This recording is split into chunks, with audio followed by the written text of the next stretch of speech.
Thank you for logging on with us here at 41NBC.com. I'm Kyle Warnke. Tuesday, the U.S. Department of Justice announced they want more information before making a decision on nonpartisan elections in Bibb County. The Department of Justice wants to know several things. One, why the local government wants to change elections from November to July. Also, they want to know why the government wants to drop political parties from local elections. And they want a chronology of how local leaders came to the decision to move forward with these changes. They also want to know all about concerns raised and any concerns raised. The Attorney General will look over the information local leaders provide, and then has 60 days to decide whether elections will be nonpartisan and if they will be held in July or November.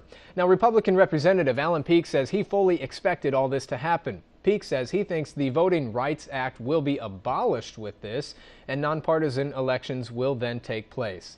A candidate for Macon-Bibb County Commission District 3 is calling it quits. Danny Glover officially dropped out of the running for the new commission to, quote, focus on personal matters. Recently, Glover pleaded not guilty to marijuana charges after a January arrest. He did not say if his decision was related to that incident.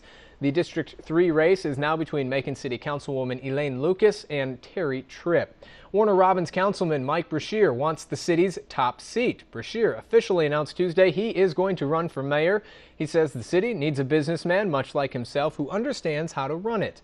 He will continue to serve in Post 4 until he qualifies for the mayor's race in August.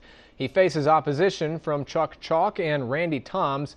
Now, in an email, Mayor Chuck Shaheen says he is not sure if he will run for re-election.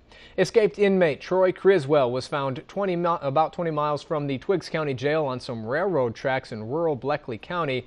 Happened just before noon on Tuesday. A woman spotted him on the tracks, called authorities to report a suspicious person.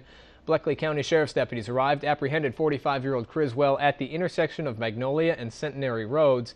He is now back in the Twiggs County Jail, where he escaped early Sunday morning. An East Dublin woman is arrested and charged with stabbing her husband to death. The Lawrence County Sheriff's Office found 66-year-old Richard Stafford's body stabbed multiple times Sunday morning. His wife, 58-year-old Charlotte Stafford, was in the home when police arrived. She is now in jail charged with murder.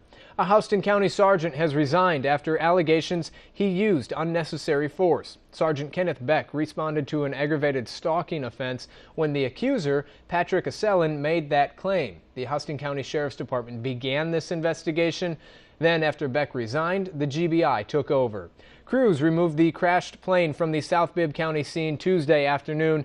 The NTSB says the pilot may have experienced some engine oil pressure problems before that plane went down. Anthony Cabiza and Julius Gilreth, both killed in that crash, were traveling from Florida to South Carolina on Memorial Day. The single-engine plane crashed in the swampy area off of St. Clara Drive. A Milledgeville man is dead after crashing his car into several trees. That happened on State Route 212. It happened around 6 o'clock Tuesday morning. Georgia State Patrol says 33-year-old William Tudor was going around a curve when he drove off the roadway. His pickup truck hit an embankment before going into the trees. GSP officials say there were no other injuries. The Macon Bomb Squad detonated a World War II artillery round on Tuesday after recovering it earlier this week. Two brothers were clearing out their shed off Jeffersonville Road when they found this weapon. They called police after they put it in the trash. Macon Police Lieutenant Wilton Collins says even though these World War II weapons are worn out on the outside, the original explosives are still inside, so they're still dangerous. He says the safest thing to do, call police if you are concerned about anything that might look a little bit suspicious. Skateboarders and Milledgeville leaders are taking the first steps to turn a skate spot into a reality. It was standing room only during Tuesday's City Council work session. Skateboarders came out to support the Alliance for Milledgeville Progressive Sports. Councilman Philip Joyner says everybody is in pretty much supportive of this, but the City Council just still wants a little bit more information. Ben Joyner, meanwhile, says the Skateboard Alliance is willing to pay for the park, which he estimates will cost about $5,000.